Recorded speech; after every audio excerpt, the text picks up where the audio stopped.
நீங்கள் ஏற்கனவே அனைத்து இந்திய அண்ணா திராவிட முன்னேற்ற கழகம் பொன்மனச்செம்மல் புரட்சித் தலைவர் எம்ஜிஆருடைய ஆட்சி காலத்திலே நீங்கள் சட்டமன்ற உறுப்பினராக இருந்து பணியாற்றியவர்கள்.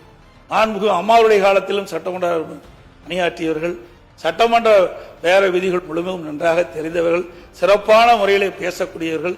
சிறப்பான முறையிலே அவையை நடத்தக்கூடிய திறமை மிக்கவர்கள். ஆகவே அப்படிப்பட்ட ஒரு அற்புதமான ஒரு நிகழை நிகழ்த்தக்கூடியவர்களுக்கு ஒரு நல்ல வாய்ப்பை நீங்கள் பெற்றிருக்கிறீர்கள். இந்த புனிதமான ஆசனத்திலே அமர்ந்திருக்கின்றீர்கள்.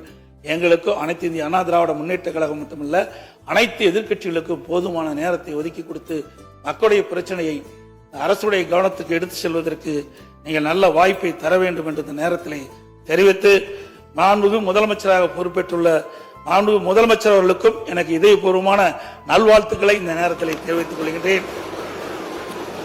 அதேபோல